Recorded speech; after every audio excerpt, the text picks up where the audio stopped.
What's up, guys? How are you? It's been a while since I've done one of these. I think it's been about like 3 weeks or so. My voice is still messed up. um, I, I'm starting to think it's definitely allergies, and I think I'm gonna have to get shots. It is what it is. I'm going back to the doctor.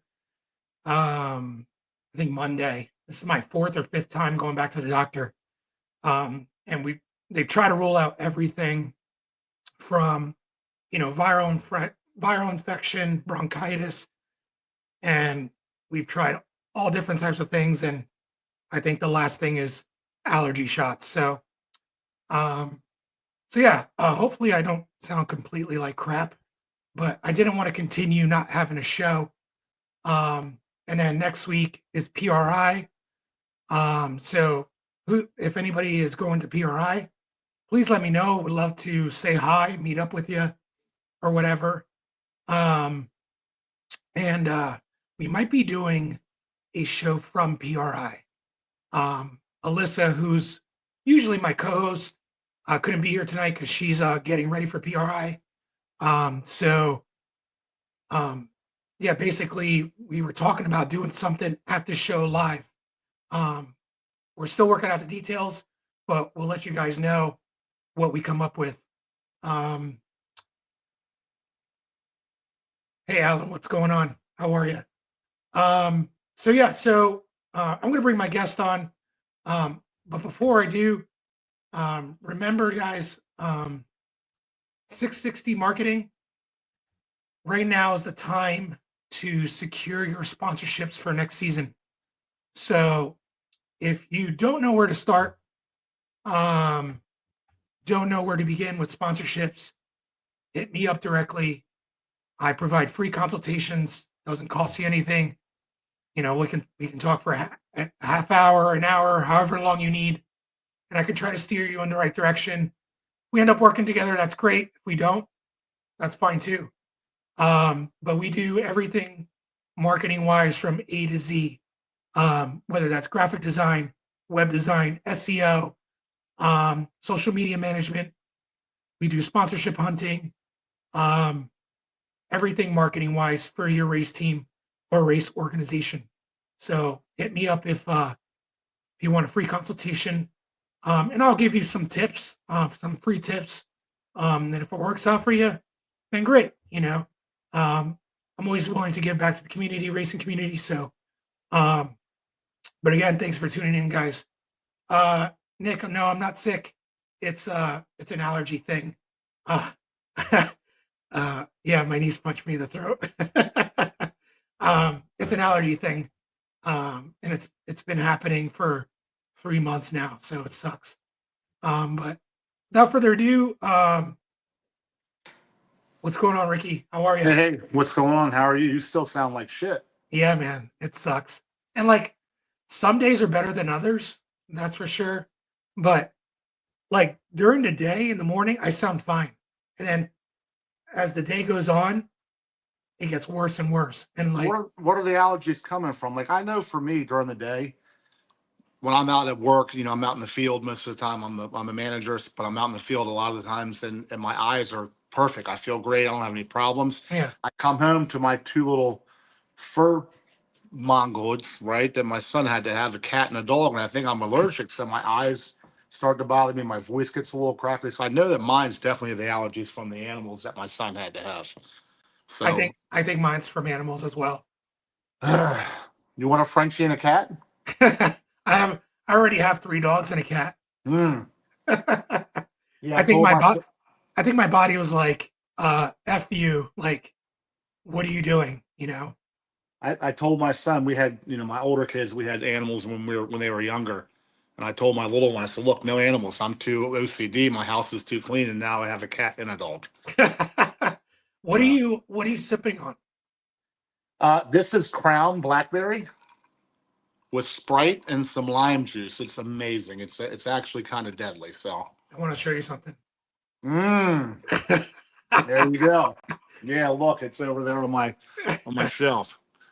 So it's supposedly a seasonal flavor, but they still have it down here, so I grab it up. I'm not a big drinker, but I've kind of fell in love with this little combination, and it's you get home from a long day dealing with all the stuff at work, and you have a little cocktail that kind of takes the edge off, you know. Yeah, well, that's my first time trying that, after I saw your post.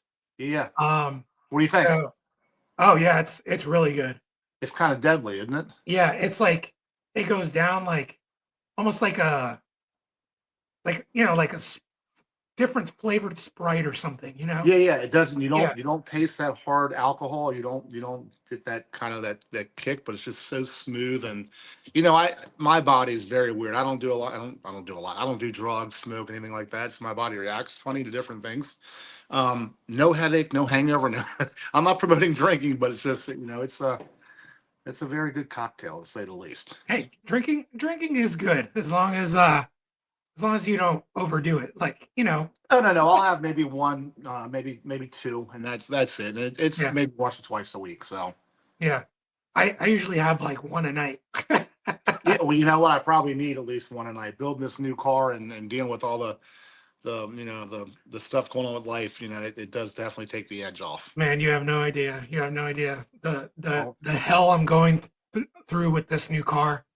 yeah, I I mean, mean, you and I are pretty close. We talk often, and yeah, I feel you, man. I feel you. So what's going on with yours? So, for people that don't know you, you're building pretty much the same, um, body hmm chassis. Is yours a 25-1 chassis?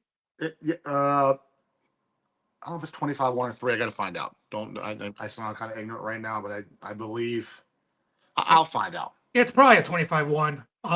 I think so. I gotta look and make sure it's got to be recertified. Yeah. But same chassis, pretty much same body. Yep, yep. Obviously, the internals are a little different. So, why don't you explain to everybody what you're building for next year and what your racing plans are for next year? So I mean, everyone that knows us knows that we ran with you guys in the 275s. And the Mustang is a great car. I think we just got to the point where it was too fast for what the car was built for originally. And we surpassed that many times in the last 2 or 3 years. And we wanted to be a little more competitive. So I love the Mustang. Anybody knows me, you know me. Those who've been to the track with us a bunch of times. I love that car. It's my pride and joy.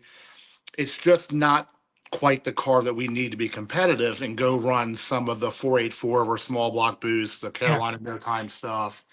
Even like locally around here, we were very competitive. But we had to, I say we, me, my father, the team, you were there a lot of times with us this year because your car was being built. I mean, we had to outdrive people to win. We didn't always have the faster car. Yep. But reaction time was always on my side this year, and the car was incredibly consistent and it was fast. It just isn't fast enough to go down there and run with the Mike Dents and those guys, that the TKM Vendetta and stuff like that. So we just, my father decided to buy this big tire car, which is a 1967 Chevy 2 Nova. Uh, Um, Not realizing uh, how much work and how much money it is to take a big tire. And you see people all the time, Justin Swanstrom and those guys, take their car and go from big tire to small tire. Well, it's not just as easy as you see on the internet or on Facebook when Justin does it. So right. Justin's got a lot more capital than we have, and he's got it figured out. But taking a car from that style car to a small tire car is very expensive. Well, even So I was watching a recent video because I follow Justin on his mhm. YouTube channel, right? And I was watching one of his recent videos, and his dad tunes his cars, Yeah, big and his country. dad was getting pissed at Justin. He's like, I'm tired, kind of like saying like tired of him switching these cars back and forth. He's like, because I can't tune like this. You know what I mean? Like, because Yeah, what works for a small tire doesn't work for a big tire, and vice versa. And and uh, that's what people don't realize is yeah, a lot of people don't, a lot of fans, the people that aren't heavily in the drag racing like we are, they don't realize the difference in the big tires, the floppies, and the small tire. It's not just so much the tuning of the motor. It's 100% the chassis. The yeah, chassis, the way the car reacts, and yeah. yeah. But Scotty Wills, what's going on, man? So I'm yeah, gonna so we, my father, he decided that he got he got a pretty good deal on the car. The guy that was building the car was building it to be like a drag and drive big tire car. Um, and then we just started, my dad wanted to keep it big tire. My dad, his roots are big tire. He's Yeah. had Pro Mods, we've had funny cars, we've had top dragsters, we've had top sportsmens, we've had X275s, but his kind of roots are the big tires, and he wanted to keep a big tire. And I said, Dad, there's just not enough. I don't want to do the big tire mania stuff. There's reasons for that. I'm not bad mouthing that. They do a good job with that.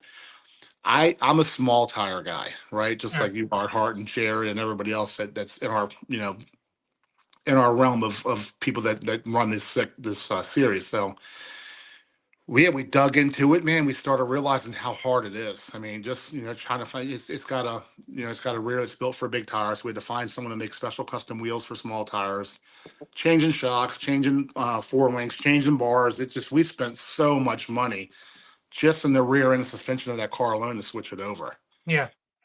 So What's the up, Timmy?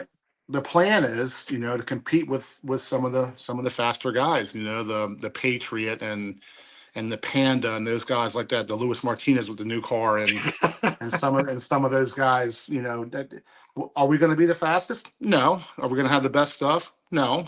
But I do believe we'll be a lot more competitive in what we want to do. The Well, car, you'll always have a place to race too, especially still being small block. yeah, You'll have a place to race. Like not like me, I can't race with the 484 guys or no, you guys anymore. Unless it's an unlimited, or an you outlaw. know, That's going to be an outlaw. Yeah, outlaw. Yeah. exactly. So, but it seems like small block boost, is coming back. Things like that. There's, Lance is doing stuff down Mm. south. Obviously Mike Mike Hill, Hill, yep. you know, and trust me, like, we can get into it a little bit later, but I'm already regretting going Hemi. So, but yeah, Well, the one good thing about that, Lewis, is that motor that you have is always very easily to sell. You can sell that yeah. motor pretty quickly and go right back to the LS space. But it's It like, do takes, I really want to put in the money and the work to go back? You know what I mean? yeah, no, I mean I get it. It's kind of double-edged sword. You have people like Billy Gordon who is an incredible help to our team, along with Jared and those guys and Eric Golden. And Billy had a 4.9 Noonan, and he can only race certain places. Well, guess what Billy Gordon has done? He's gone back to small block boost. Right. So, and that's because he wants to be able to race, everywhere he possibly can. You know. Does he have an LS or a small block Chevy? I don't know if he wants me to tell people. Okay. I'll just say it's small block. Okay. And one of the reasons being is because of the avenue of where he can race and where he can't race. And the other is, and you and I have talked about this many times on the telephone, because we're pretty good friends, is the Hemis are hard. They're hard. They make power. You got to run with their tongue hung out. They're a lot of maintenance. They're a lot of work, and if you don't have a team with you, Yeah. it's difficult. And Billy's I'm saying self-made is not the right word. He's self-efficient. Yeah. Billy does everything. Yeah. And I wish I had the talent that Billy Gordon has. I mean, he builds, he tunes, he does everything. I mean, the only thing Billy doesn't do is he doesn't paint. And he probably can do that. Like maybe he just doesn't want to paint. Right. But you look at someone like Billy Gordon who can run with the best of the best.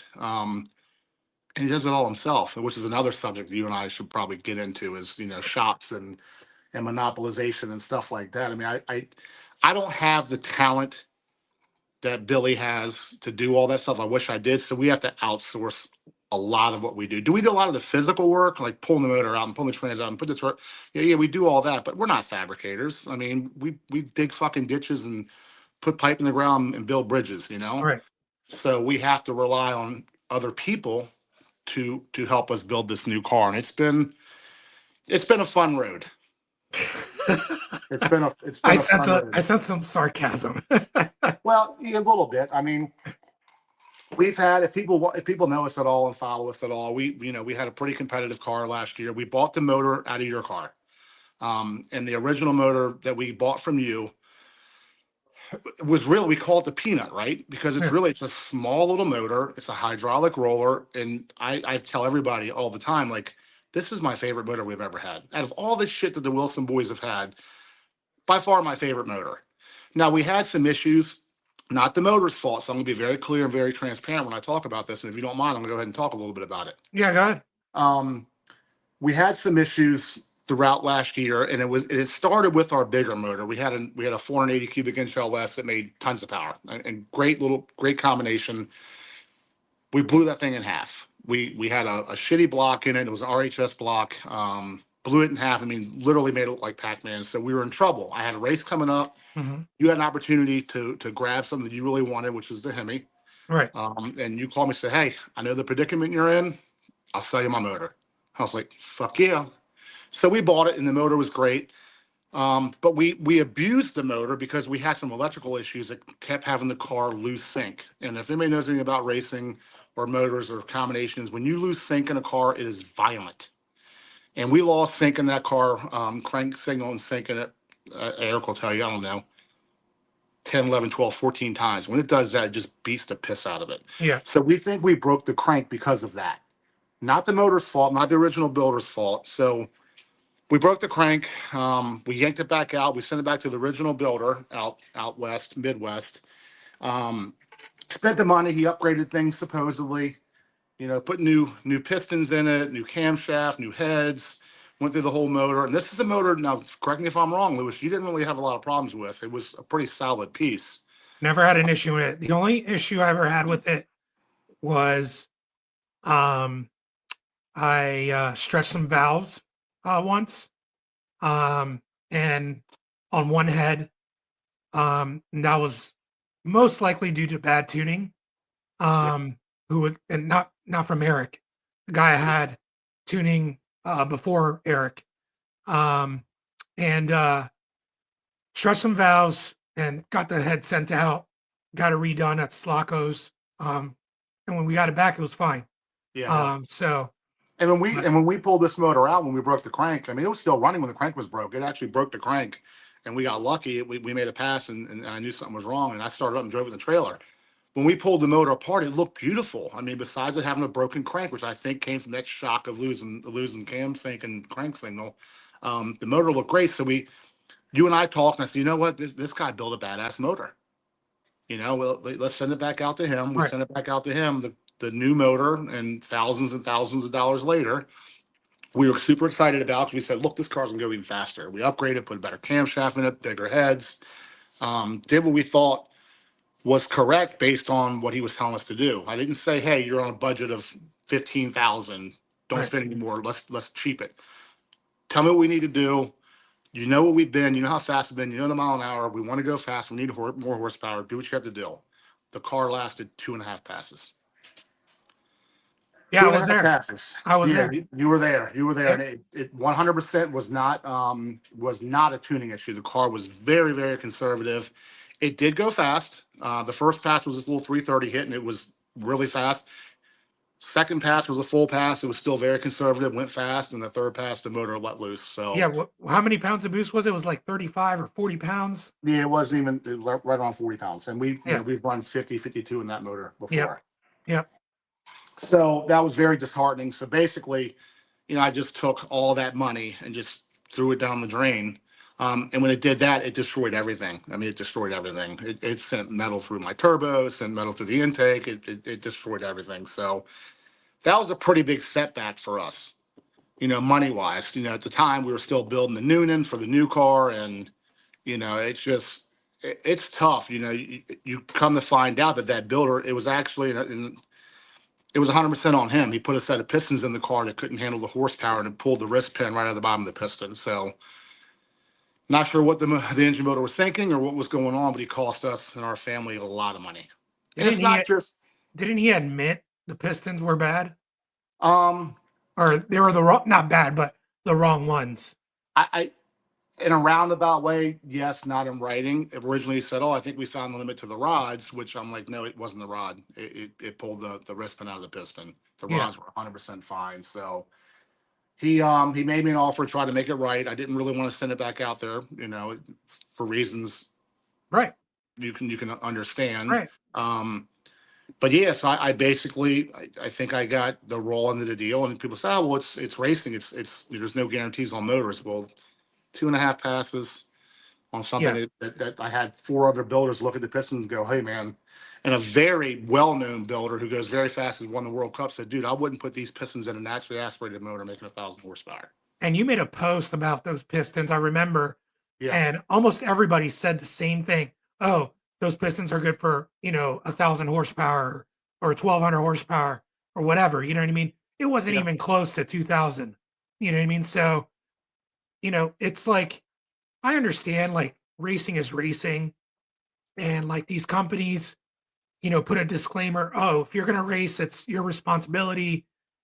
We kind of like we wash our hands with it. But I think there you need to take responsibility sometimes if you mess Expe- up like that. Especially on something like that, that's very clear and evident. That's offering just to do the labor for free and give me the parts for cost, which I found out the cost parts. I got Scotty Wheels gave me a lot better deal on the parts than this engine builder gave me. Um, I just feel all around I got screwed, and it's hard. And we work hard for our money. We work hard to be able to do this sport, and we're not like the YouTubers, the Yeah, Cletus McFarlane and them that spend $500,000 on a car and have it built in 3 months. We just don't, we're budget racers, and we love the right. sport.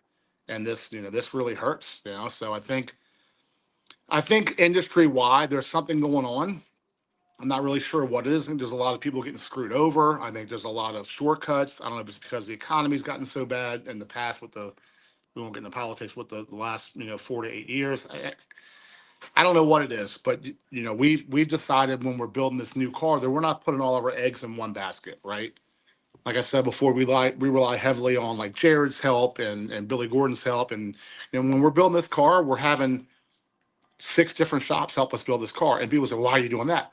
Well, it's because I'm not putting all my eggs in that one basket. Right. I'm not dropping my car off to CJRC, which builds amazing stuff, but I'm not giving the car and say, hey, here's my car, and you have an open checkbook. I don't know who can do that besides people like Cletus McFarlane and then that are, or even Fletcher Cox that are extremely wealthy, Right. right? So us racers who make up the majority, us racers that don't have this incredible budgets, which make up the majority of racing, should be treated a little better, I think. I'm Yeah, not no, asking, I don't ever ask for anything for free.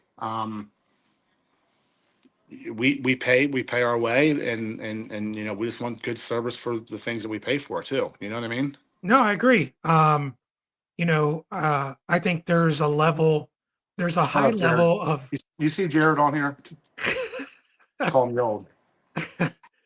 well, it is past your bedtime. Usually you're in bed by what, like Well, 8? I get up at 3:25 every morning, so you got Yes. about you got 37 minutes um, that's really early to wake up. I'm not gonna lie. Um, every day. but I think I think there's such a high level of unprofessionalism in this industry. Um, I've worked in several different other industries, and I've never seen anything like the automotive industry. And not to knock the automotive industry, I love it. It's my passion. It's always what I wanted to do since I was a little kid. Wanted to race cars, things like that, right? Hmm. But I think a lot of people don't hold themselves accountable for their mistakes. You know what I mean? It's Well, I always think that's the everybody else's I, fault. I think that's the problem. I think, like you said, like with this whole, I have not blasted this guy that we're talking about. I want to get the motor back. We have a local guy that we trust very well building the motor. They actually built our Nuna motor. I want to get it back in the car, get it back in the Mustang, and show people that it was definitely a bad build. And I'm going to make a post. It's not a post to intentionally attack him, but to make other people aware, because it's not okay. Right. Whether it be $17,000 or $70,000. So yeah, I think awareness is a big thing. I think people need to realize that customers do need to be taken care of, and I feel like in this industry, it's like, hey, you're gonna get what we give you. You're Yeah. gonna we're Yeah, and gonna I feel like the smaller shops or guys working like take Scotty Wilson as an example. I Mhm. can't tell you how many times I've heard like on the internet or read, I should say, not heard, but read on the internet. how much Scotty Wills has helped someone. Oh, Right. he helped us out so much in this, and he knows. I talked to this guy. I said, "Scotty, look, I need help, dude, because I just dropped 18,000 dollars, which is a lot of money for me. I got Right. a young kid still, but I said I need help, and he helped. Scotty doesn't need to, Right. but he helped me out. He saved me thousands. Right. That And and it's like Scott, this and this he is what doesn't Scotty have does to. for. No, he doesn't have to. This is what he does for a business, Right. and he did it out of the goodness of his heart. Now he still made a little bit of money, but it's peanuts compared to what he could have made. Right. And I'm not saying everybody has to do that. We're all out to make money in what we do, right? But at the same token, you have to treat people correctly. You know, you got to treat and people like me and people like you and people like Jared and Scotty and Billy and all these people. It's not like we build one car and that's it. For the most part, we build cars after cars after cars. So Right. know where you're being fed from. You know what I mean? Right.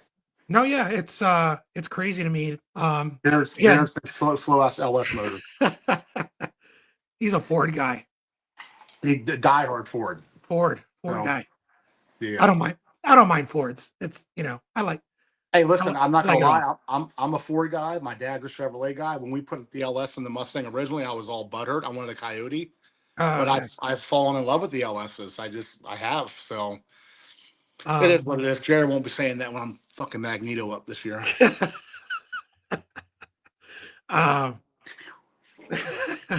um, but yeah, it's all the BS I'm going through with my car. You know what I mean? Yeah. Yep. Without giving too much detail, there's a reason why my car's not out yet, and it's not. I don't feel, so it is my fault, but it isn't my fault in my opinion. So I'm one of those people that I always say if something doesn't happen or the way I want it to go or whatever, it's my fault, right? Because I didn't do my due diligence, I didn't do my homework. I'm telling you this right now. I'll never um have another shop um totally do everything to my car ever again. What? That's On what I told you. We won't do that either. eh, and we've had this conversation on the phone, and this is just getting real, with everybody. How many times do you see a pro mod at a race shop getting everything done to it? Motor, chassis, safety equipment, whatever. You might see a pro mod at a chassis shop like Jerry Bickle, Larry Hmm. Jeffers, whatever, Yep. Yep. but most of those guys do everything themselves. The motor stuff, well, they'll send their motor out, right, to the engine shop. They'll send the chassis to the chassis shop. They'll send the trans to the trans shop, so they don't have all their eggs in one basket. And I think when you have all your eggs in one basket, you can get easily taken advantage of. That makes sense. 100%. Yeah, 100%. And I agree. That's one of the reasons why we don't just use one shop for everything. That way Right. we have a little more control of what's going on. Exactly. Does it make the build longer or shorter? I don't know. It all depends on who you're dealing with. We try to keep our circle small. Um, like I keep saying over and over again, Jared does a lot with us. Billy does a lot with us. Our local guys with the engines, our local fabricators. I'm trying to stay more local, Yeah. just so I have a little more control over. Like I can stop by the engine shop every day. It's 10 minutes from my work, and I can talk to him, and if he needs this, I can go grab this. And the glass guy is 20 minutes away. It's just we're trying to have a little more control over the build, even though we can't do the build ourselves. Does that make sense? Yeah, then that makes perfect sense. Yeah. My goal personally over the next year or two, depending on how my program grows, is try to learn everything I can, so I can do as much as I can on my own. Because I'm tired of relying on other people, um, and you know, feeling stuck and helpless. You know what I mean? Well, That's and that's true because like the people that are super successful, do the majority of stuff by themselves. Like Jared is super successful in what he does with Magneto, but he doesn't build his motors, but he does right. everything else. He wires and fabricates and does this and does that. I mean, he does a lot of it. Billy Gordon's another one. Mike Dent, Yep. another Mike one. Dent, Mike Scotty Dent's another Wheels, one. another one. You Yep. know, so and they always have those guys always have pretty successful programs, you know. Uh, but I think a lot of times too is like, when you take your car to a shop, um, they look at the car and they're like, oh, this guy must have money, you know, like lots of money. And they don't realize like we're doing everything we can to scrape by so we can compete with the best and either try to win, money, a championship, trying Mhm. to build recognition for ourselves, whatever it is, whatever your goal is, trying to promote your shop, your business. There's always a goal behind racing, you know, or maybe it's just an outlet for you. You know what I mean? But a But lot of it's probably a combination of all of it, right? yeah, You yeah, know, I don't party. I don't go out and do drugs. I don't go to bars. I don't hang out at pool halls. I mean, the outlet for me and the bonding for me and my father and I is racing. I mean, obviously I got it through him because he's been a racer his whole life. So that's my fun. That's my outlet. That's as much as like Jared and I've talked because Jared and I talk several times a week.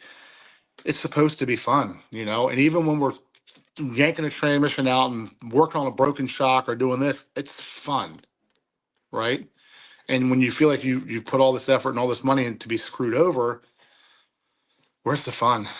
yeah, Where's the fun in it? So dude. I've trust me, like there's and I know people are just out there trying to be nice, and I can't tell you how many times I've been at the track. I think more this year than I was. Oh, I think we lost them. Um, oh, you're back. Did you get a phone yeah, call? yeah, a phone call came through. Yeah, Thank God, last time they kicked me off. So yeah. Um, so you think they I, would get the point? They keep calling us, keep denying it. um, I think I was at the track this year more than I was last year. But I can't tell you how many Am I times. back? Yeah, you're back. Son of a bitch. You're good. Can you hear me?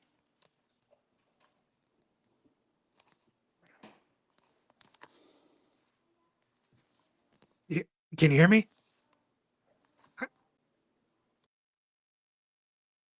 We lost them.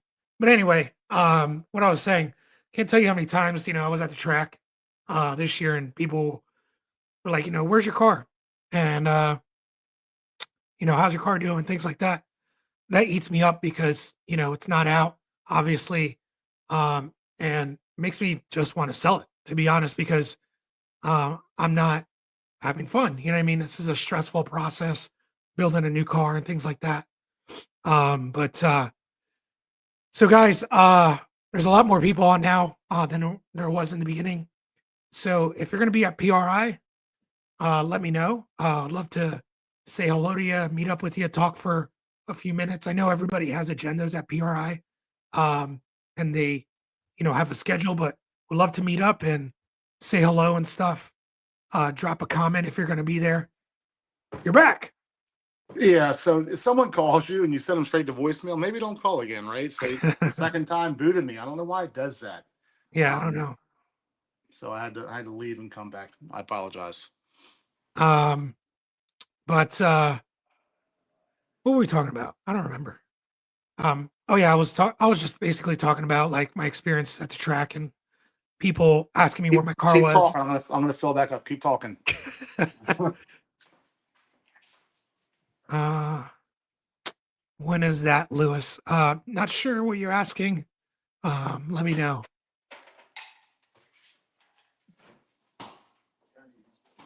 But oh, maybe you're asking about the PRI show. PRI is next week. Alan, yes, I'll be at PRI. Make sure you hit me up and we'll get some dinner or beverages or something. Alan needs to step his game up and sponsor all of us with that great oil he has. Dinner at Buka. Dude, so Jared, Is oh my Jared god. going? Is Jared going to PRI? Yeah, he is. I think this is his first time going, if I'm not mistaken. Or he I've hasn't never been there in a been. while. I've never Uh, been.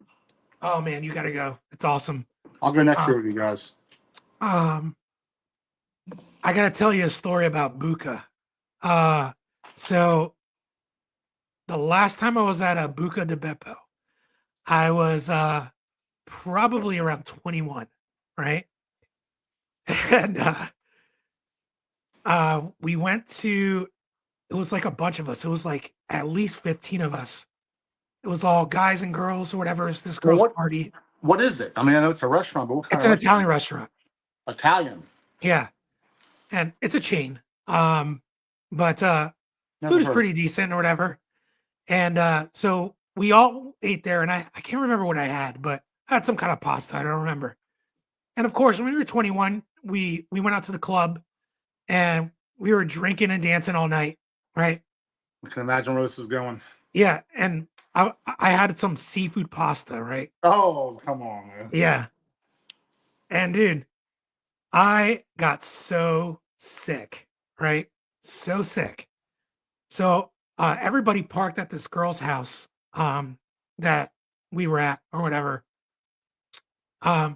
So I don't know. I can't remember how we got back to her house. Like we were definitely in some kind of bus or something. I don't remember. Like it's it was one, it was a long time ago. Two, I was heavily intoxicated, right?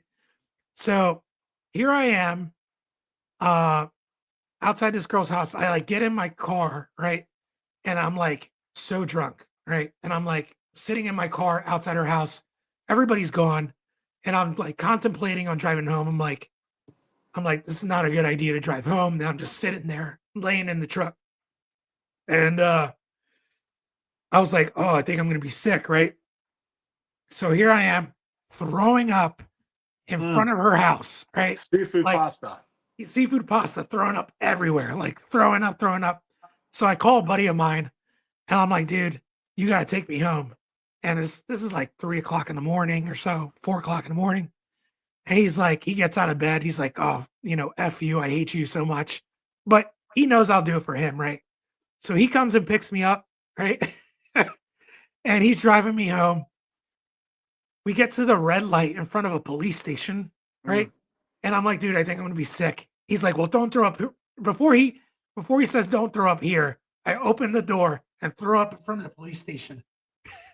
And Right. the big question is, have you eaten seafood pasta since then? So I haven't been to Buca since that day. Well, Jared said Thursday at 5:15, you guys are going again. I will take that challenge.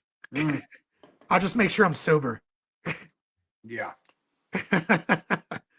And dinner at Izzy's at Friday, 8 p.m. And we must have got another call. He needs to put his phone on do not disturb. What's Alan Bradley got for diesels? Everything. So hit him up.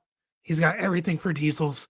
I get all my diesel fluids from Alan, so make sure to hit him up. I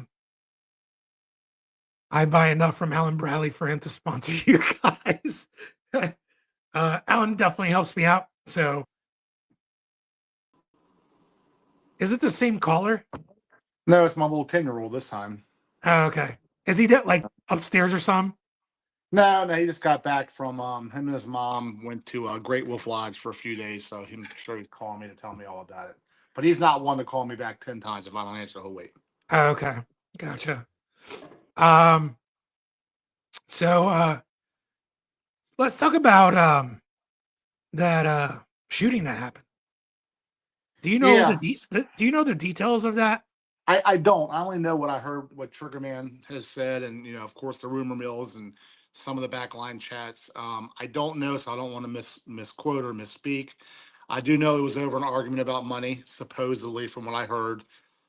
Two innocent people got hit, and then the one that was in the argument is killed, is dead. His fucking life is gone. So, this is a very sore subject for a lot of people because they say, it can happen. People say it can happen at a movie theater, it can happen at a drugstore, it can happen at a kid's soccer game. Yes, it can happen at those places. But it seems to be too often, more than not, it's happening at grudge style events. Now, don't beat me up and get on here and say, oh, you're whatever you want to call me. You're a grudge racer. You're and I do, and I like grudge racing. I'm a shootout guy at heart. Yeah. I love shootouts because they bring constant action. And when you go to a shootout, you're going against 8, 16, 32, the fastest of the area, right? Yeah. But it does a lot of these mishaps historically in the last few years have been at grudge events. Right.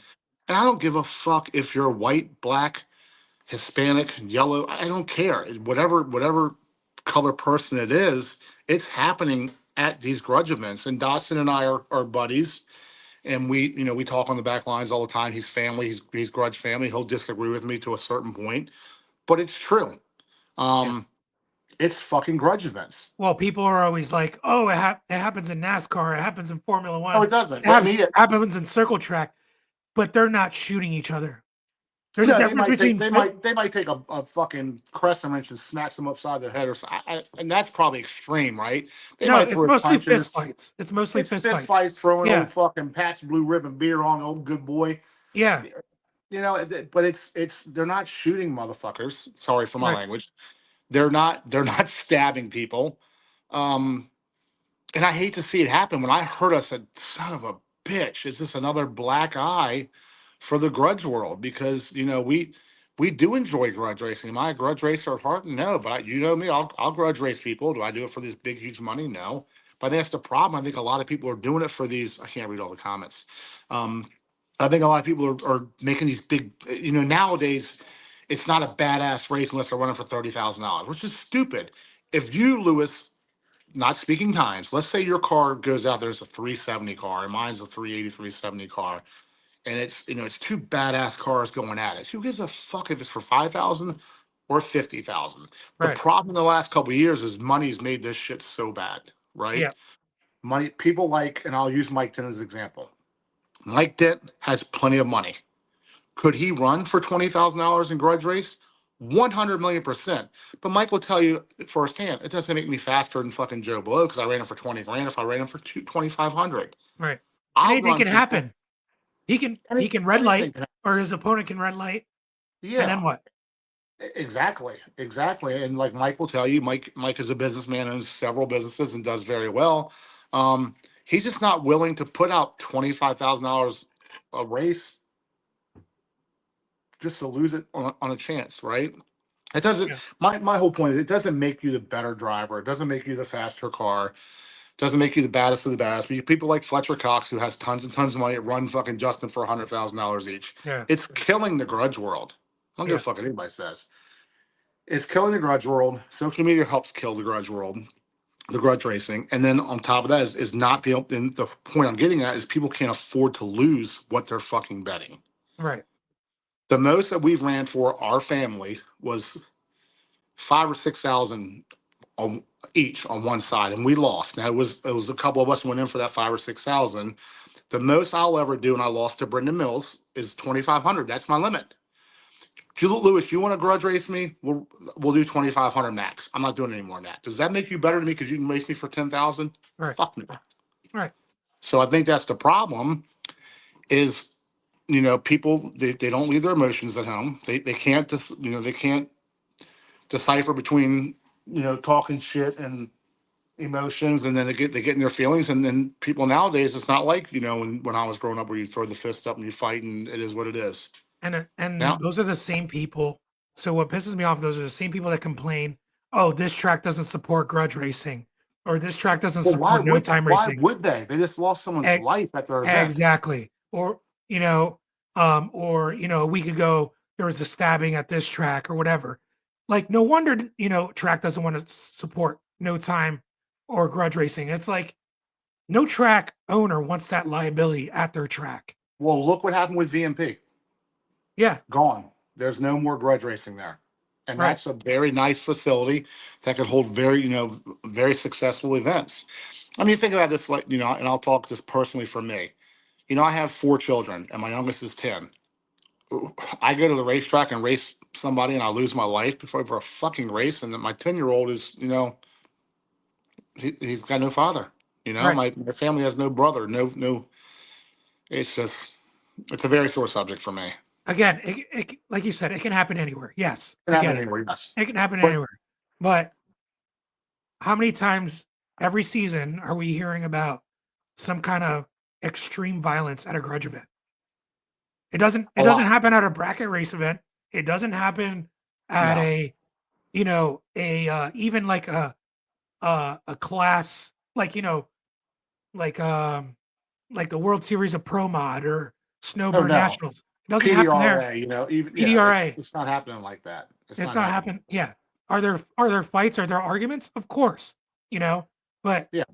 people leave it to that. You know what I mean? So it's Well, those this is that the thing. crowd. I'm definitely not anti-grudge. We just gotta. I don't know how you fix it. I don't know how you fix it because it's a culture thing. It's not a racial thing. It's a culture thing. I think it's like Mike or someone said. It's the emotion. Like they get so emotionally tied up. You might have a grudge that's been going on for 3 or 4 months, and so much emotion and so much testosterone and so much anger is built up You that know how you something goes fix it? wrong. You know how you fix it, man? And I'm not saying this is the definite answer, but Hmm. if I was a promoter, which I don't want to be, it's a lot of hard work and I Ugh. don't want to get involved in that. But if I was a promoter, I would run my events, my no time events, like a professional event. Hey, we're going to start early. We're going to run these classes. We're also going to have class racing there, things like that. You know, um, we're not going to start at 7 o'clock at night, 8 o'clock at night because people want to get to the track late, things like that. No, like that's not my crowd. You know what I mean? That wouldn't be my crowd. So in my opinion, hey, look at the events we had at Cecil, this year, the no time Mhm. events. They ran flawlessly, in my opinion. They did, and that's because it's run in a very different manner, right? Yes. And I agree to a certain point about the times. Small tires sometimes we have to run later because of the heat and the sun and stuff like that. I think it all boils down to, and not all promoters can stop it by any means. I'm not blaming Jamie at all for what happened. It's not his fault. But I think when things are run more professionally, then more professionalism is shown from the racers as well, if that makes Yep. sense. Yep. You know I what I mean? agree. Scotty said that's what I do at my event. Yeah. He had a successful event. Started early, ran all day. Um, it was a great event. The money I spend in the Iceberg Slim program won't let me lose big money in less than 5 seconds. I got to save in for my program. Didi, I'm with you. I'm the same way, brother. I'm a blue collar guy that goes to work every day, and dude, I'm struggling right now. I mean, Lewis, I've talked to you, I've talked to Mike, I've talked to Jared. I mean, I say struggling. It's a challenge for us to finish the car. That's why I put the Mustang up for sale, just because I needed that. I didn't need it.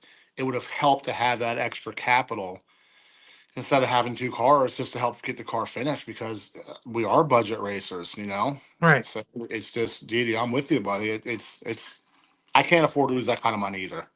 I just can't. I'm a single guy with a mortgage and kids, are in college and everything else. So, Dude, if I had the money, I'd totally buy that car. You're selling that car for a steal.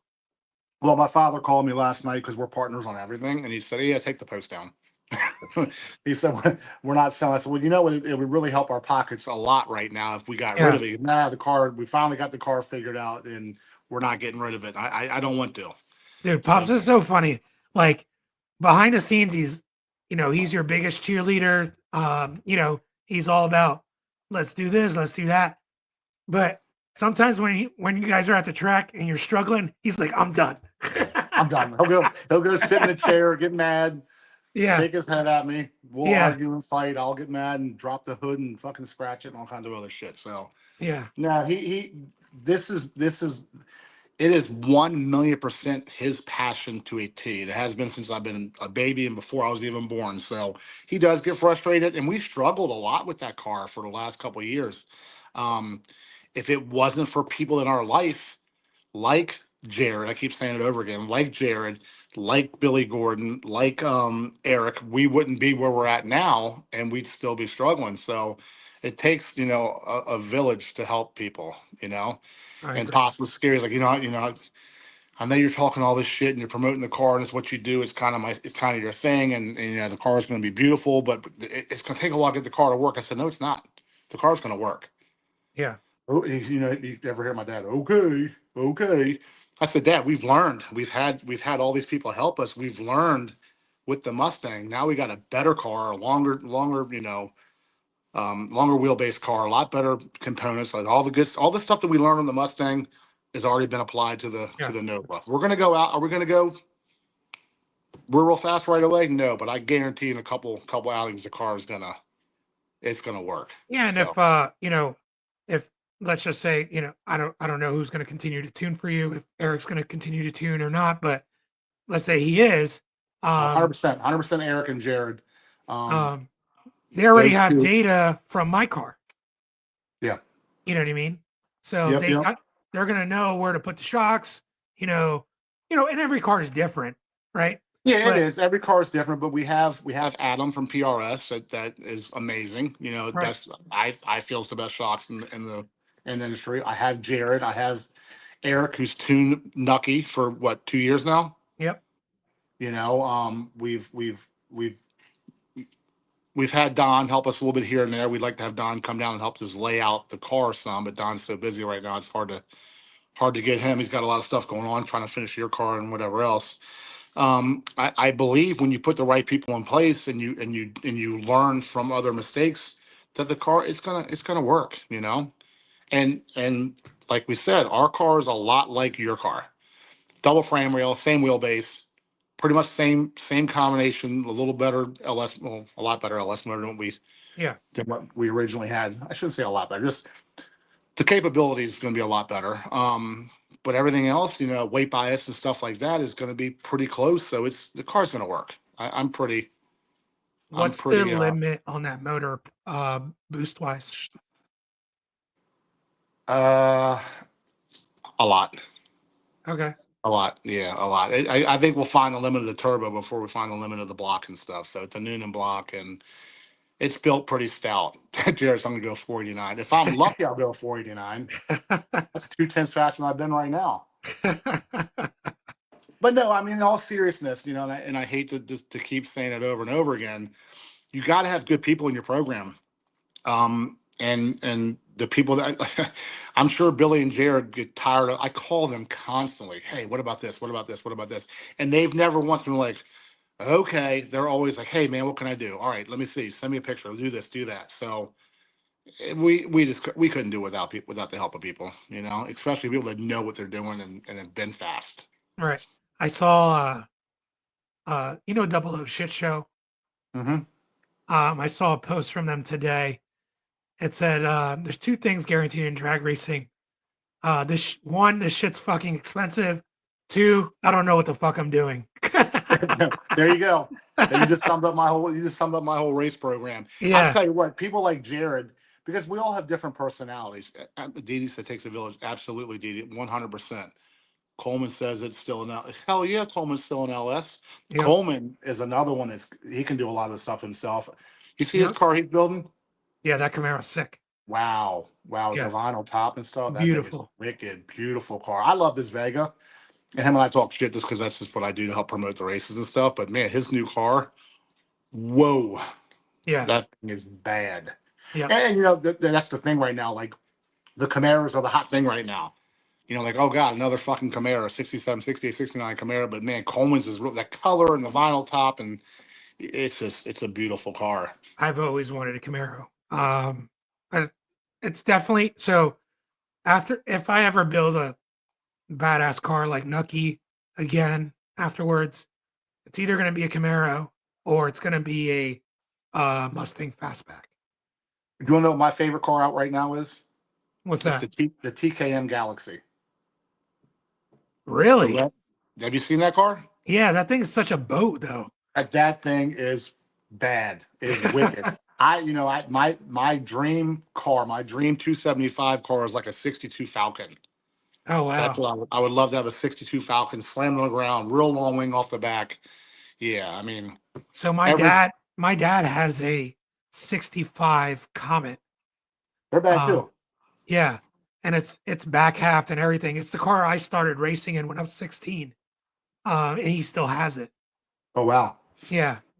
What do you think about all these huge money shootout races coming out next year? Well, that's the thing too. So now you have everybody trying to outdo everybody, Yep. which I think it's good and bad, right? Because the good part is you're actually going to race for some really big money. So if you win one of these things, it's like holy shit, You're a I badass. you're badass. First of all, Yep. recognition and notoriety, but it's you just put a lot of money back in your pocket. People, the fans don't realize what it costs just to go to the track, fuel, tires, paying for your people's. Like when I go to the racetrack, I pay for everybody's stuff. Yep. I pay for their hotel. I pay for my dad and I pay for their food. We pay for everything. You're spending a couple grand a weekend. You and I have talked. I don't even bring Yep. that up, but I mean, you're spending a couple grand a weekend just to get to the track. So if you're welcome, Coleman. If you go and you can win 100 grand, man, you just put your program well ahead for the year, right? Yep. You're never gonna pay that car back unless you win. Like Justin Swanstrom does this for a living. I did not like that dude at all, but man, in the last 6, 8, 10 months, he's really kind of won me over because he works his ass off. He's self Yep. promoted.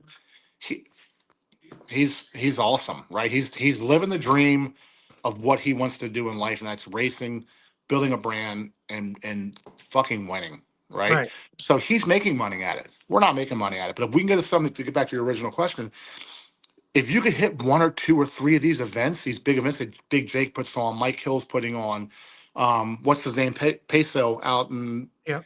out Midwest is putting on. Let's say you win two or three of them. Holy shit! Look at the money you just put back in your program, and it allows you to race to continue racing. Yeah. You know, 100 grand would probably cover my expenses for absolutely. the 2 entire years for me. season. Yeah, 2 years for me. Expenses, 2 years. Yeah. Yeah. Yeah. But I can't stand sometimes when the fans, like on DMV Grudge, guys that don't have a clue are like, well, why didn't this guy show up to the race? Or, this car was supposed to be there and they bitch. It's like they don't have no idea how much it costs just to get to the track. Well, You going know to, what I and mean? that's the thing too. Big Jake's race is in Texas. That's a Yeah. 23 to 24 hour trip for us, one way, Yeah. right? Tires, axles. I mean, just all the stuff, the wear and tear on the trailers and the hotel. You got to take off a week, just to get there and come back. Yeah. So with that being said, I think it's awesome that these big races are going on. The only downfall to it is you're bringing the baddest of the baddest. Yes. So you got to be top tier to go there. Anything can happen, but you're going to go and compete against the Justins and the Harveys and those guys that are just. It's Oh, awesome. It's awesome for the fans. It's tougher for people that are not on that level to compete, but it is racing. Anything can happen. So I like it. I like it, and it yep. is what it is. Yeah, I think it's great for the no time world. Um, I've been waiting for big money races like this in the no time world for quite some time because Well, it's not a foreign concept in other drag oh racing no, like pro mod racing yeah, or even bracket racing. Like bracket racing, there's $1 million races. However, you have to get through 600 other drivers. You know what I mean? yes, yeah. So And Jim Halsey's helped out a lot too with that. He throws on those big $50,000 invitational only, pro mod races, right? Um, I think it's great. The only bad thing about it is it's hard to compete with it. So I'm in partnership with OBX, which right. and we throw two races a year. So if we put up, hey, $10,000 to win, people are like, oh, it's only 10,000 to win. Fans, oh, it's only 10,000 to win. Big Jake is putting up $100,000. Stone says putting up $150,000. People don't understand the money it takes to go, and put on an event and try to get the payout as it is. We had a $20,000 race last year, and it was extremely difficult, and it was hard to get cars there. So So it's a what do you double-edged what do you sword. think that is? Because it seems like the guys going to Big Jake's races, they don't mind because the buy-in at the Big Jake series is what, like 2,500, right? Yeah. Hold on, real quick. Mike said 13,000 for him to go to Georgia. I Wow. so we not I won't jump off subject too fast. We want to do a couple of Mike Hill's races, maybe one or two this year, but that's all we can afford. Yeah. Mike can go do that because he's in a little better financial situation. He's done very well with himself and businesses and stuff. 13,000 for him to go to Georgia and race. Wow. So, Crazy. but anyway, I didn't mean to cut you. I just saw his comment come No, up. no, that's good because I think people from the outside that don't really do what we do need to know and be informed of how much this shit does cost. You know what I mean? So if we don't show Extremely. up at a race or whatever, maybe it's because we can't afford it. Or You maybe it's know? because, we run these things on the ragged edge and sometimes shit breaks and it Yep. costs thousands. We don't break something that costs $100 to fix. We break something that costs 5,000 to fix. Right.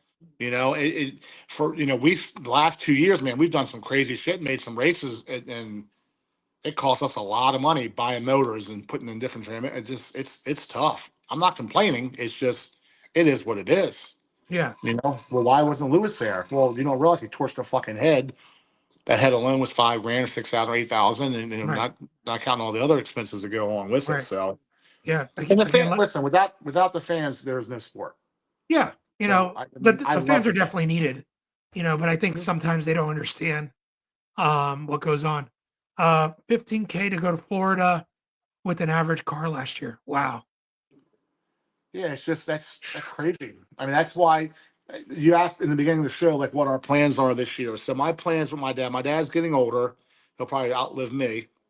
Um, he's a very young 72. But our plans this year is to get the car finished, get it competitive, which we're going to hopefully have by March. Getting it out there, testing and running. I want to do like 6 to 8 max events. And that would be, a couple Mike Hill races, a couple Carolina No Time, a couple, heavy hitters, 6 to 8 races. That's it. That's all I can afford to do. And I'm not going to take the car out there and beat it up 14, 15, 16 races. And, I'm just not. So Right. probably 8 races, Lewis, is what we're shooting for. Eight races, get us out there for the fans and have some fun. And, 8 races is a lot of money. It's a lot of money And with entry fees and buy-ins. that's a pretty full schedule, for a heads up racer. I always say like if you're doing like about 8 to 10 races, that's a pretty full schedule if you think about it. Yeah, Because yeah, you also need time in between for maintenance and fix parts and order parts and whatever else. You know what I mean? yeah. Um, And Motor City Induction just said, and that's extremely correct. Also, the market is getting too saturated with too many races. yep.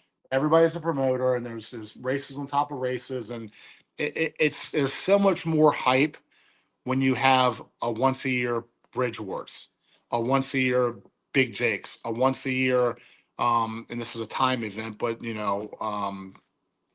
World Cup, stuff like that. So when there's some sort of what's the word I'm looking for? Like it's not just an every weekend event. Right. It's not. There's a big grudge race every other Saturday, every other Sunday. It's just you gotta. It's getting too saturated. I agree. I think Yes, promoters. Scotty, I'm coming. Yes, Scotty, I'm coming to your race. I apologize. I'm coming. I told Scotty I was coming. We're coming. I think people need to start thinking outside the box, like Motor City Induction said. And I've had several discussions with some promoters and things like that. You know, some of my favorite events back in the day were like the Nopi events, things like that. You Well, know, it's like the original. I mean, back in the day when Jason Miller first started import versus domestic, that shit was yeah, fire, man. yeah, like you had car show, you had racing, you had bikini contests, you had all this stuff going on. Like It you, was an if you have event. It was an event. It wasn't it, just a e- race. exactly, if you have And I this think, big facility, use it. Why aren't you renting out bouncy houses for the kids and well, things and I like and that? I think and I think that I didn't get a chance to make it this year to hit to his race, but I think Marcus and Antoine and them did that. I think when they went to US 13, they made it. I believe so by watching the videos. They made it a huge event, right? Right. It made it more of a family oriented event with some badass racing, right? Exactly. Another thing you could do is as soon as racing's over, let's say racing ends at like 10 o'clock, right? Mm-hmm, mm-hmm. Throw a concert. Yeah, Throw a yeah. concert, you know, have people dancing, having a good time, you know, make it a big party, sell food, whatever, you know, sell Yeah. alcohol, drinks, whatever, you know. Um, Have like, security.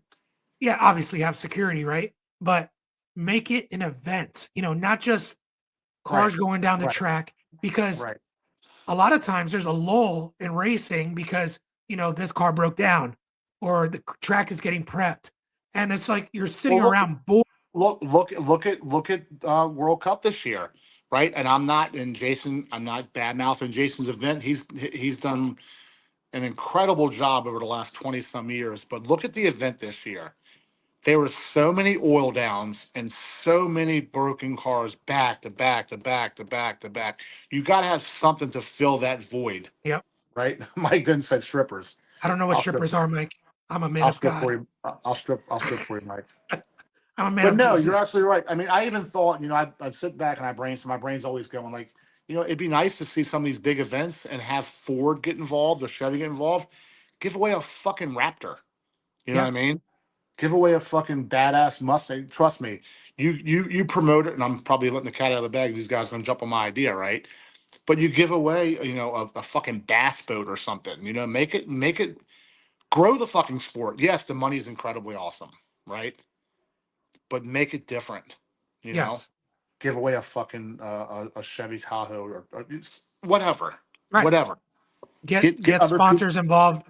Grow the sport. Grow the sport outside. Grow the sport outside the sport. If that Get makes sense. vendors involved. That's a big one. Yeah. Like I can't tell you how many times I went to an event this year and there was like one food vendor and that's it. Yeah, it's tough. I mean, it's tough like that. I agree. We've been to a couple events. Larry McKenzie did very, very well with his events. His events and he's the thing with Larry is he's learning. And Larry's very open to ideas. And Larry's also realized he can't do it by himself. So he's incorporated people that have done a lot of different things and they're helping him in different aspects of the event. So no, I think there's a lot of room for growth. Yeah. But people got to start really thinking, and not just the money, not the big pots. Start thinking outside the box. Start thinking outside the industry a little bit. You Yeah. know what I mean? Start you gotta attract, in my opinion, if you're throwing a family event, make sure the whole family's having fun. Make sure the wife is having fun. Make sure the kids are having fun. You know, that way, you know, you can bring your wife and kids and not be afraid that they're going to get bored or not want to be there. You know what I mean? That's my opinion. Yeah. You know, Oh, I make mean, I agree. I agree 100%. yeah, And that's why people always say, oh, you hear so many grudge racers complain about shootout racers, right? And oh, you're only paying $250 and you're not really losing your money. Who gives a fuck?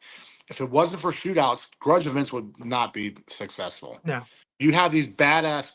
When I go to a big race, I'm going to watch the 275s. If I'm not racing, that's what I'm going to watch. Now, right, if Scotty Wheels is racing fucking Avon or something, that's a big headliner race, I'm going to watch that also. right, But I'm not downplaying the little guys. I'm not watching every Tom, Dick, and Harry grudge race everybody. I'm not watching the Volkswagen grudge race the golf, right? right, It's got to be something that's appealing, and shootouts are appealing.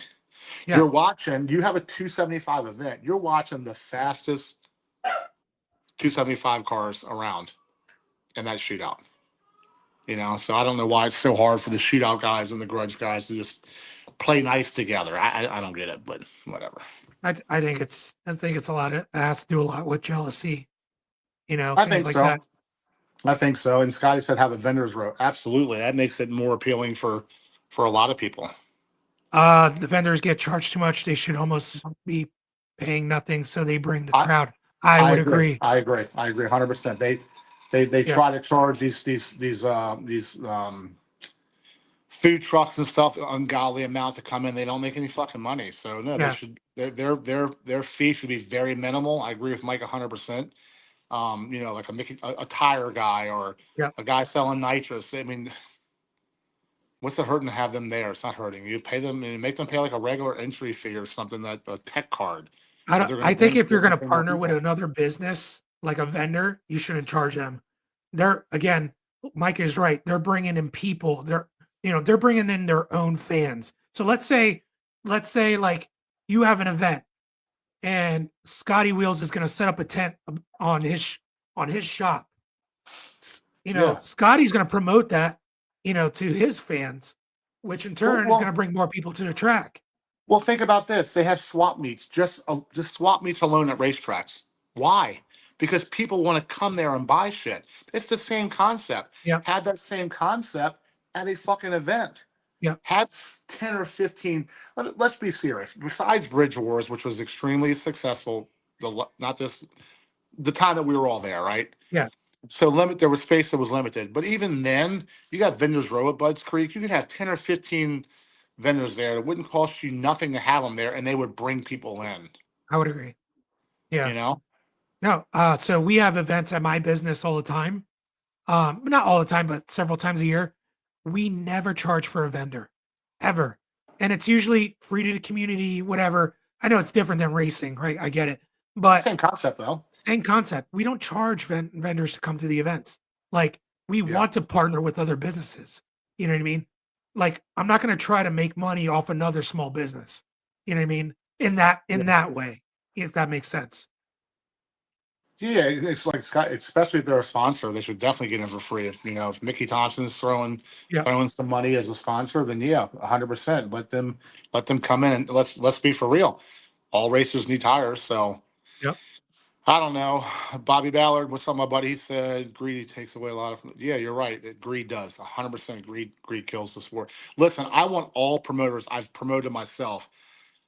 So this is the thing. I promoted Heavy Hitter Street back when there was no racing going on. We tried it at Capitol. You were there. We were very Yep. successful. I've not made any money promoting. Now, that's not that I can't make money, but I've never, rented the track. We've always kind of piggybacked and we've partnered. But promoters should make money. Yeah. Don't get me wrong. They 100% should make money. If not, then why are you doing it? Just for the love of the sport and the headache. It takes a lot to promote a race, Yeah. But with that being said, it's got to be an equal. It's got to be good for both parties. No, I agree. Because without promoters, a lot of the tracks are not going to do it. You know what I mean? They'll promote No, some of no. their own races, but especially like the no time stuff, we need more good promoters in the no time stuff. Yeah, and they got to work together. That we've been talking about that for Yeah. years and years and years. They got to work together and stop the bickering back and forth and stop putting races on top of races because it does. You start to flood the market with too many. So I sat back this year. It's like Mike Den has. Mike Den is pretty much focused on. I'm speaking for him. I'm not speaking out of place. He's pretty much picked his program for the year. He's gonna support OBX, which is us. I think 2 races or 1, whatever he can. I know he's going to do at least 1, but his focus is going to be Mike Hill. So you got to sit back and take all these fucking promoters and all these races and think, okay, I got to choose. Yeah. So I think if promoters maybe backed off a little bit, this is just my opinion. That sounds like everybody else. Everybody's got an opinion. Back off a little bit and make your event even more enticing. Then you're going to do better, whether you have 1 event or 2 events, if that makes sense. Yep. Yep. Mike says he's got Mike- 2 for events. Yeah. Yeah. I love OBX. That is like, What? It's family, man. I mean, Dorsey and those guys. So they came to me a couple of years ago when I beat the dog piss out of Jared. He wiggled a little bit. And I beat him. I'm just kidding. But Timmy came up when I first met him.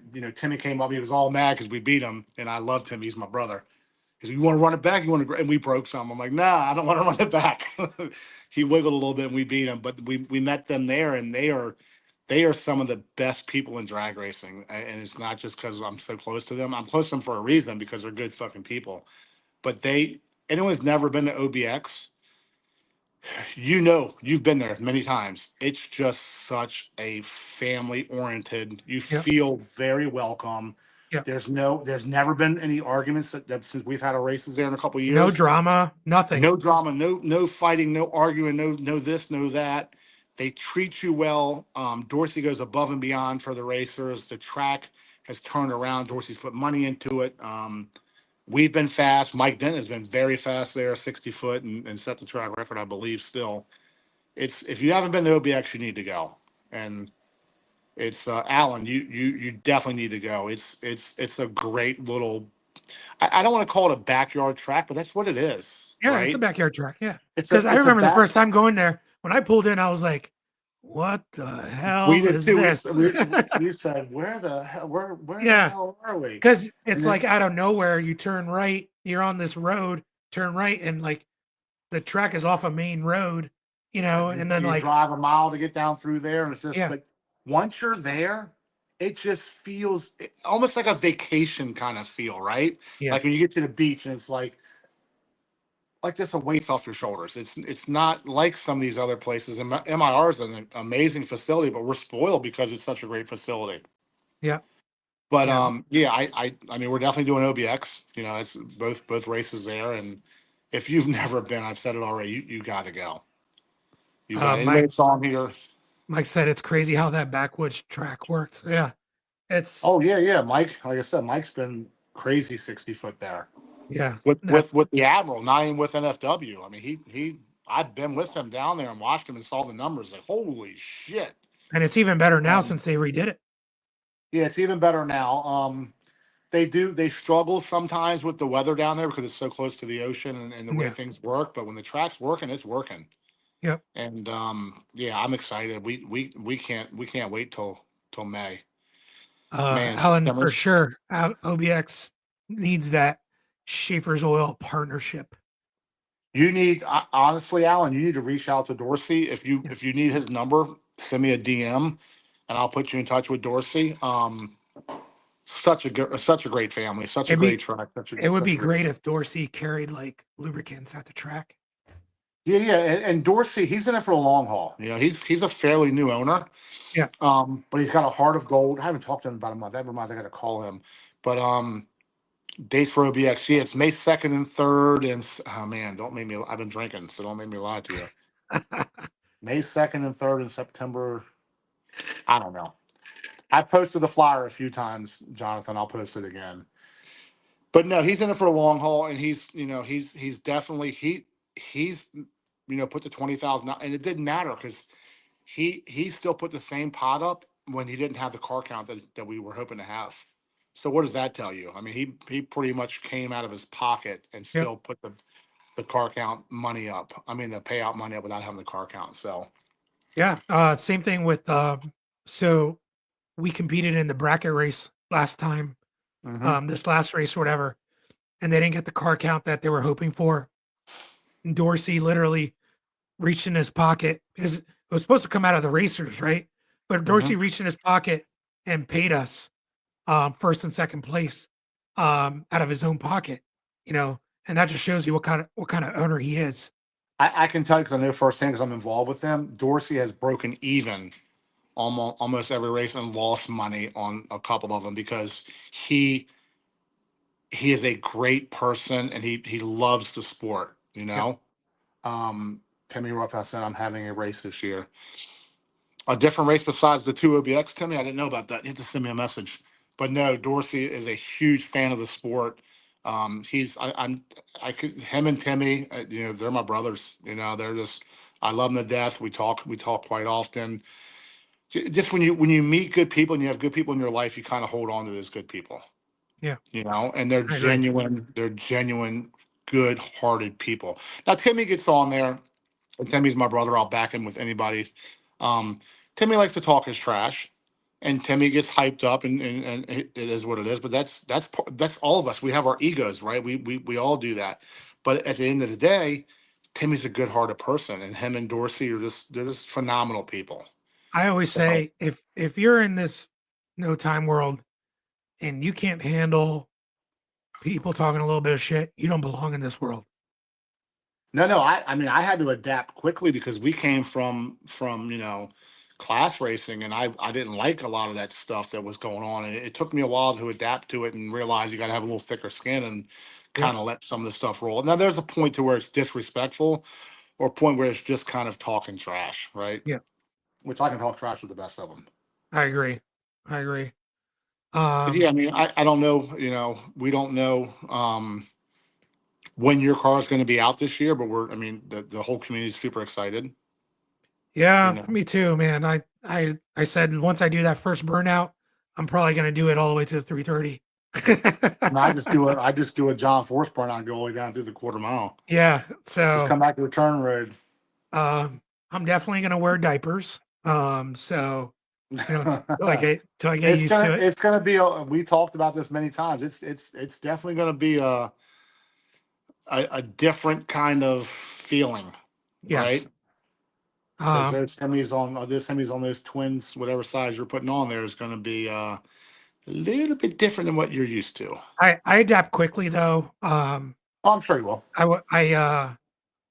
I went from driving a 470 car to driving a 420 car like that.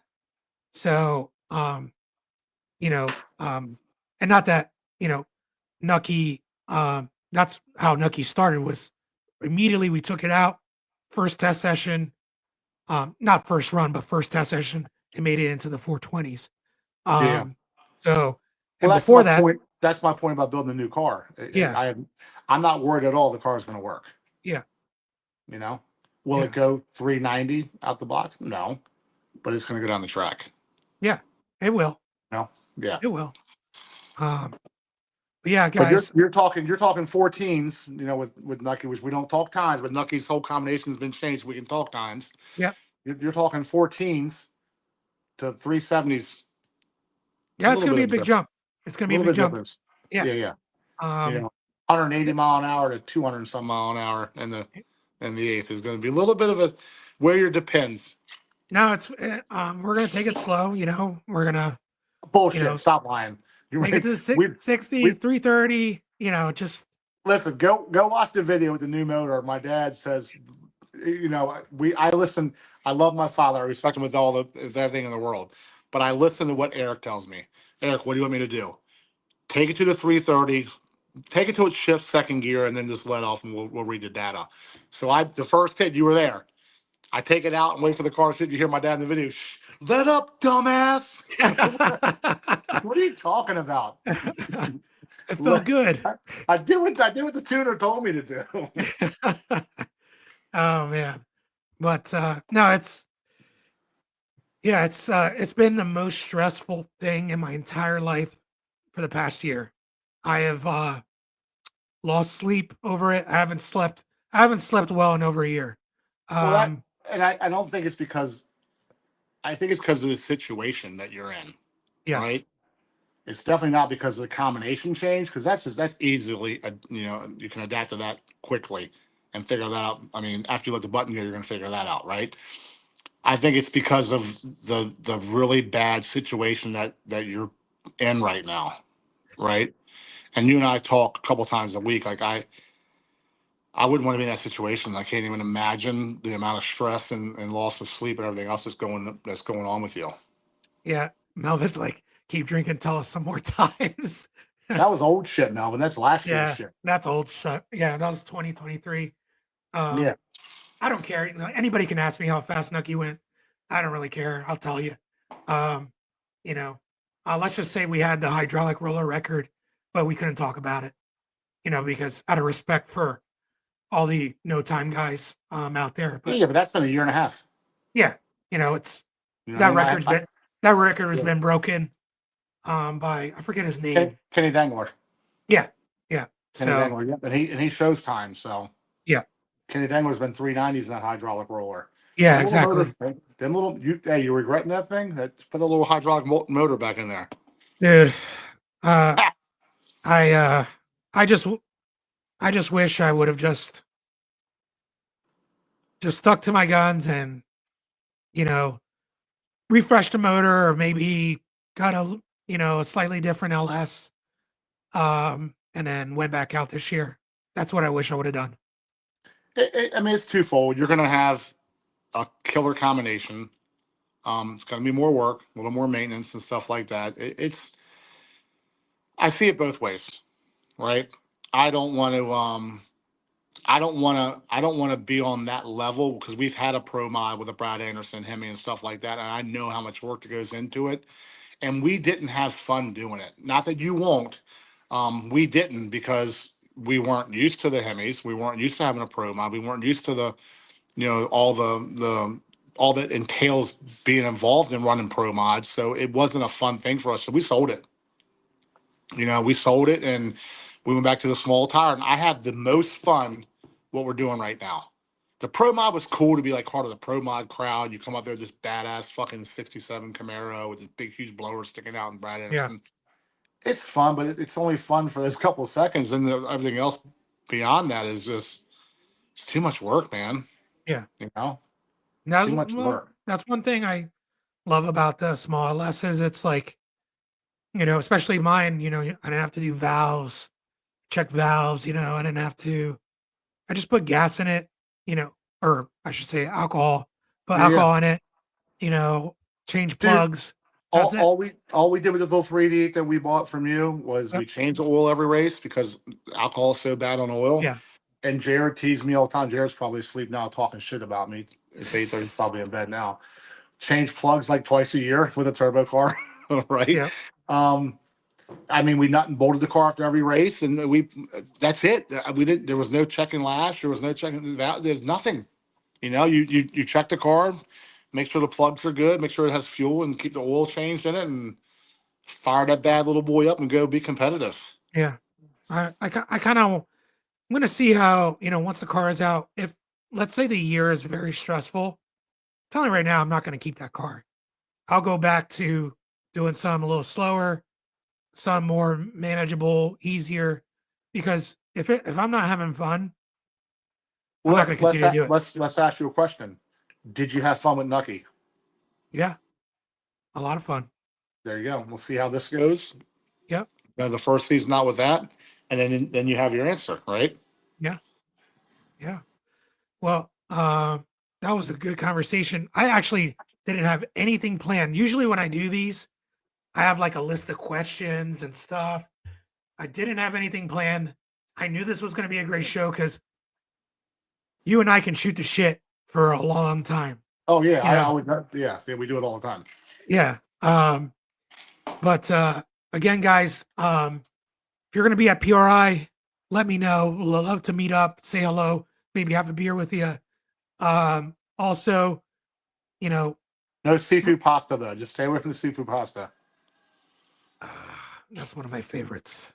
Watch out, Jared. You gotta deal with his throwing up. Yeah, this time of the year it's to grow your program, grow sponsorships, websites, all that stuff. Hit me up for a free consultation. And I can try to steer you in the right direction on. I think you need to talk more about your ability to help design with your contacts for wraps and designs for cars, because the stuff that you sent me, unbelievable. You need to get that out there and let people know that that's an option you can help them with also. Yeah. Let me see if I can pull it up here. Since that deal's probably not going to go through. I don't know, but I want that wrap anyway. Let's see here. See if I can pull it up.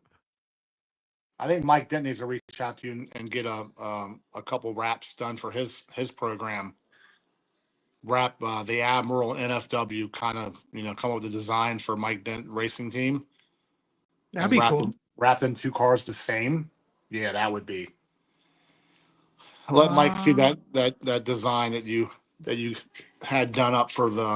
I don't want to say the name until you post it, but yeah, I shared that with some people that are very close to me that won't say anything or tell anybody, and they're like, "Wow, that's fucking wicked."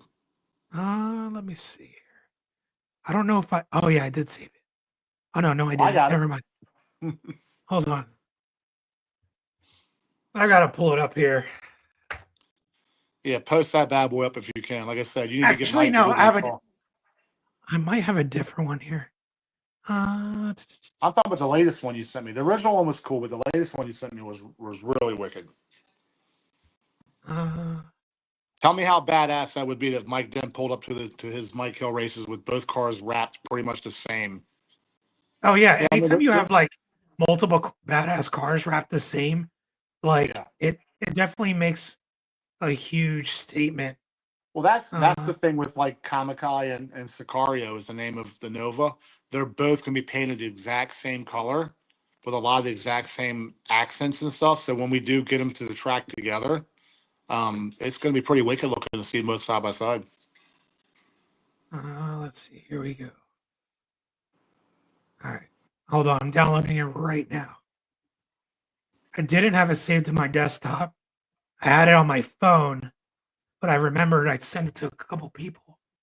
Send it to me. Uh,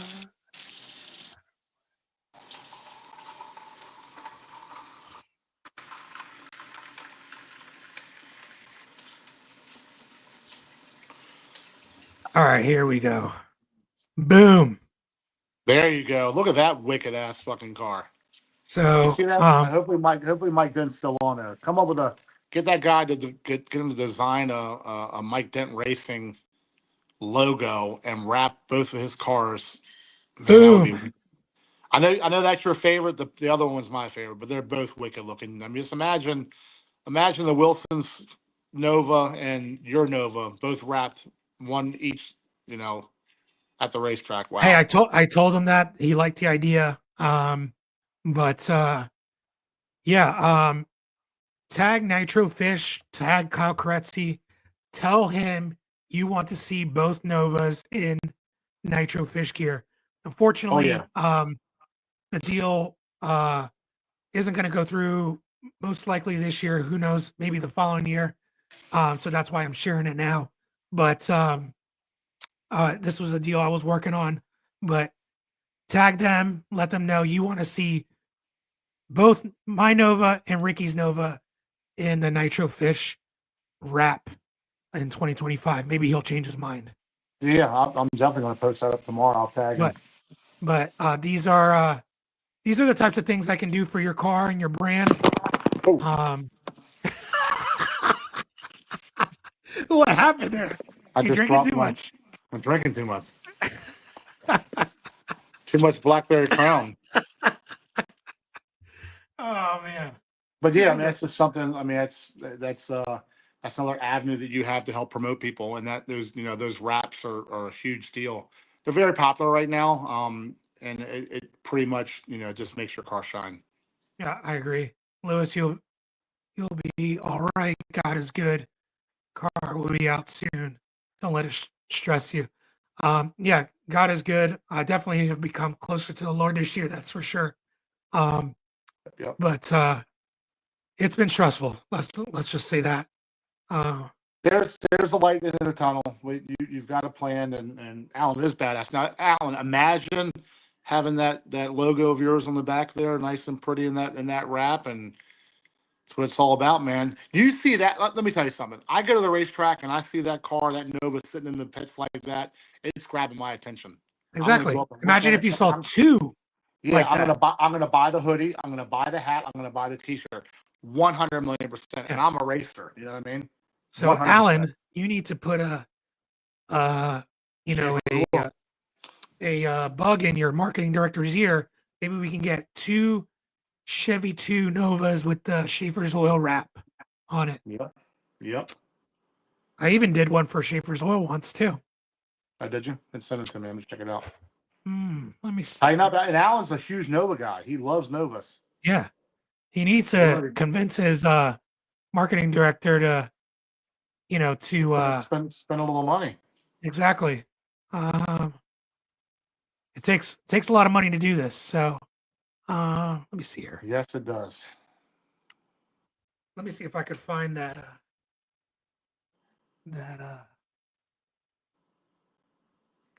the great thing about the 67s and the 66s, low and long. They make one of the nicest looking race cars. Oh yeah. I would agree. The 69 to 72 is also pretty awesome. Yeah, CJRC did one for somebody a while back. It was he runs Radio versus the World as well. Markowitz, Brian Markowitz. Yeah, they've done some bad. Even what's his name? What the hell's his name? Damn, I can't think of it now. Shit. The one that beat Justin last year in the garage race, the Nova. Fuck, I can't think of his damn name. I think it's like a 72. You know I'm talking. Um, um, Damn. David Reese. Reese Brothers. Yeah, Yeah. yeah. Yeah. Man, you put them things on the ground with them long wings on them and that Sunoco style hood. Do you know how much that car weighs? It is super light.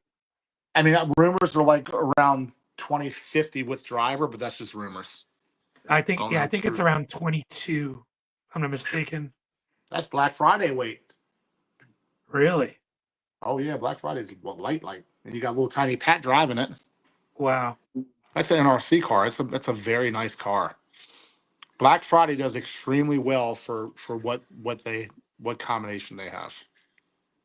I can't find the Schaefer's oil one. Crap. That's right. You know what you got to do tomorrow? Put a post up with all the different wraps that you've had over the last designs over the last year. That's a good idea. Yeah. Um, it's definitely on my phone. But a lot of Yeah. times I Put a don't save post it to up. my computer. Yeah. Put a post up with the different wraps and put that out there, and then tag the guy that does the nitro fish guy, and let us all bombard him with how we want to see these Novas next year. Scotty says I need a HPT turbochargers wrap. Hey, you know what? Your guy can do it. That's for sure. Yep. Scotty reach out to Lewis, and man, look at that! Look at that nitro fish wrap. Dude, he said that to me on my phone a couple days ago. And what did I tell you when we were talking? I was like, damn, Yeah. damn, that's Man, badass. I'm trying to see. Oh, here we go. Oh no, never mind. That's not it. Um, Scotty, get that wrap done, man, and get your car wrapped like man. That would be badass. oh, man, HBT might even help pay for it. You never I'm know. so mad that. Oh, I know where to find it. Hold on one second here. Hey, you know what though? You can't start the live by telling us that Elise was supposed to be on there, but we got Ricky instead. Oh man, hold on a second. And I'd much rather look at her than me. Trust me. Um, there's one wrap that I do have. I'm still working on the deal, so I don't want to release it. But man, the car is badass. Um, uh, And HVT, I mean, I think they have their logos got blue and some other things. I think that would look. You could have a really badass wrap. And the guy that does it is pretty talented. here You we know, a go. lot of things that people don't realize too. A lot of reasons why race teams go at wraps is because paint is heavy. Oh yeah, Paint is extremely heavy, and the wraps are not. The wraps aren't so much cheaper than what a paint job is, but painting is quite a bit heavier than a wrap. I don't know if I'll be able to add this here. Let's see if it can do a PDF. No, it can't. Oh, hold on. It's a PDF file, so I have to like make it into a picture file. Well above my pay grade, man. I'm pretty dumb when it comes to computers. I got to call Jared and Eric and say, I how can do do I this real change this? quick. How do I change this boost ramp again? Oh no, no, this is easy. I can do this in like 2 seconds. Watch. Uh, save as. Let's see here. I was watching Sicario before the live started. That's the name of my car now, Sicario. It's one of my favorite movies. I'll have to watch it. I haven't seen it. There's two of them. The first one's the best one. Boom. Oh, there you go. Look at that. Alan, how do you turn that down? That's pretty wicked. Yeah. I'm not gonna lie, the Nitro Fish is better. Yeah, the Nitro Fish is pretty wild. Yeah, you see this, you see two of those cars at the track, it's gonna grab a crowd. Let me see here. I have another one. Well, don't put the one up that I'm thinking you're going to put up. Which one? That one. You know which one. Uh, Is that the one you're putting up? no, it's another Schaefer's one. Oh. No, I meant the other one. The original one. No, not putting up that one. My little Frenchie is coming up to me and like nudging me. He has to go out in a minute. That's all right. We'll end this soon after I show this I don't know render if you here. can see it. See that in the background? It's my 10-year-old's. It's a teepee, but we made a Christmas tree out of it. So all the presents go inside the teepee. Oh man. Pretty cool, right? Yeah, that is pretty cool. But if I don't take this little shit out, he'll go poop in the teepee. Won't you? Here's another one. Oh, I like that one. Yeah, I like that one. Did Alan They- ever see this? Yeah, Alan saw all of them, but it's really You not know- Alan's decision. Alan's more of a sales rep. Yeah, I know. So they do have, Schaefer's Oil has a marketing director, and it's up to her. So yeah, I would agree. Getting large sponsors in grudge racing isn't easy. Hard to gauge ROI. That don't like the boards and we're spectators with no cars. My approach is a little different. My approach is not about, hey, look at the performance of the vehicle. And again, that's what a lot of racers don't understand about sponsorship. Well, and It's- we're 85% no time shootout racers, not grudge racers. Right. A little bit of a difference. Yeah, a little bit of a difference, but my approach is not, hey, look how fast my car is. My approach is, I have an audience, right? Mhm. And I'm going to give you access to that audience, and I'm going to help you be an influencer for your brand to sell more product. It's not about racers. A lot of racers think it's about, oh, I need to win more to get more sponsors. Dude, Well, think about this too. I didn't win a fucking race till 2022, 23, 22. Yeah. something like that. I didn't win one heads up race, and I had sponsors before that. My approach is way different. You don't need to win races to get sponsors. Well, You this need is the to thing approach it too. as a You look- marketer. You look at Big Jake's race. Look how extremely successful that race was with the amount of spectators and live feeds Yes. and videos and YouTube hits and everything else at Big Jake's race. 100% no time, no boards lit, nothing like that. Imagine the sponsorship money that could be had for the sponsors for something like that if it's done 2 or 3 times a year, right? Exactly. I'm sure now he's going to have tons of sponsors wanting to get in on that Oh, because 100%. the sponsors want that crowd. They want those fans. Look at the YouTube hits that the Fletcher Cox and Justin Swanstrom video got. That was NHRA had nothing on that race.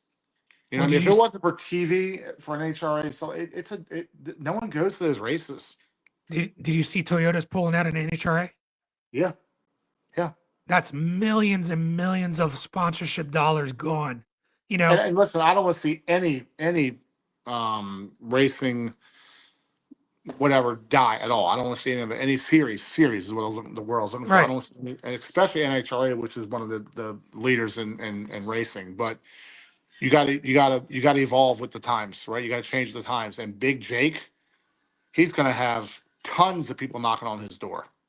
Yep. Because that race was incredibly promoted, incredibly huge, and the amount of YouTube videos and hits and stuff that it got was unbelievable. Yep. So that, not to argue with Motor City, I'm not arguing Motor City induction at all. Yeah. I'm just saying, look at that and compare that, or even, like Mike Hills is growing like crazy.